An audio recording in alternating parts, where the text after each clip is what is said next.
நான் ஏற்கனவே சொல்லியிருக்கேன், தீய சக்தி என்றால் இந்தியாவிலே பாஜக தான் தீய சக்தி. அப்படி தலைகீழ நின்று அவர்கள் தண்ணி குடித்தாலும் கூட தமிழ்நாட்டில் தாமரை மலராது. அப்படி ஒரு மாற்றம் தமிழ்நாட்டில் வராது.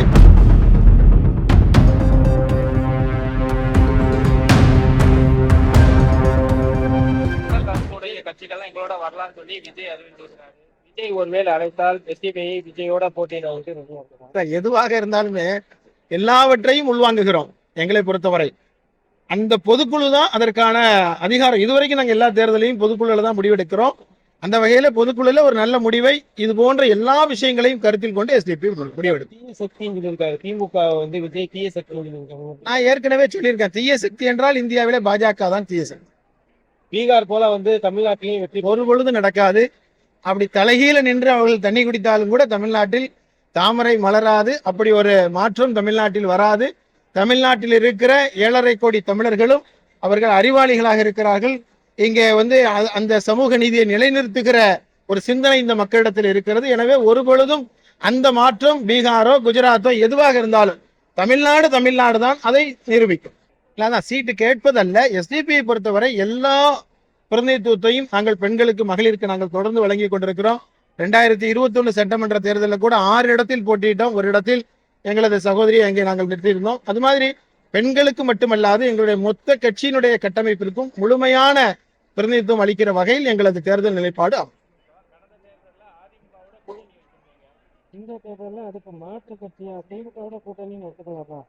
அதான் எதுவாக இருந்தாலும் எங்க பொதுக்குழு தான் அதை வந்து தீர்மானம் செய்யும். இருந்தோம் அதான் கூடா நட்பு கேடாய் முடியும் சொல்லிட்டு நாங்கள் வந்து அன்றைக்கே நாங்கள் அதை எங்களுடைய நிலைப்பாடை நாங்கள் தெளிவுபடுத்திட்டோம். அதான் வரவிருக்கிற இந்த பொதுக்குழுல தான் அது வந்து இறுதியாக முடிவு செய்ய முடியும். எனவே அதிகாரப்பூர்வமாக முடிவெடுத்த உடனே முதல்ல எங்களுக்கு நாங்க மதுரை ஊடக நண்பர்களுக்கு முதலில் நாங்கள் சொல்லி விடுகிறோம்.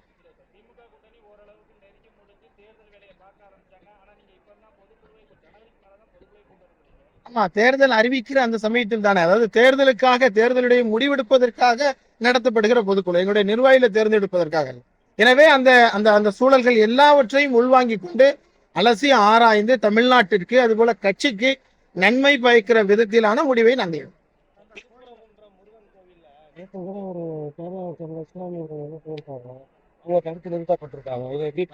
நான் ஏற்கனவே சொன்னோம்ல, இந்த திருப்பரங்குன்றம் என்பது ஆண்டாண்டுகளாக நடந்து கொண்டிருக்கிற அந்த பாரம்பரிய வழக்கங்கள் அது தொடர்ந்து நடத்தப்பட வேண்டும். அதில் எங்களுக்கு எந்த மாற்று கருத்தும் இல்லை. ஆனால் அதை இப்பொழுது நீதிமன்றத்தின் வாயிலாக அவர்கள் ஒரு விதமான சட்டம் ஒழுங்கு பிரச்சனை ஏற்படுத்துவதற்கு முயற்சி செய்வதை நாங்கள் வன்மையாக கண்டிக்கிறோம்.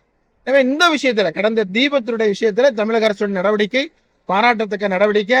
சட்டம் ஒழுங்கு பிரச்சனை அந்த திருப்பரங்குன்றம் ஊர்ல போய் கேட்டா நாங்கெல்லாம் மாமச்சனா இருக்கிறோம், நீங்களாம் யார் என்று கேட்கிறார்கள். எனவே மதுரையில அவர்களுடைய செயல்பாடுகள் எங்கே எடுபடவில்லை என்ற காரணத்தினால்தான் ஆளுநர் வழியாக வந்தவர்கள் இப்பொழுது நீதிமன்றத்தின் வழியாக முயற்சி செய்கிறார்.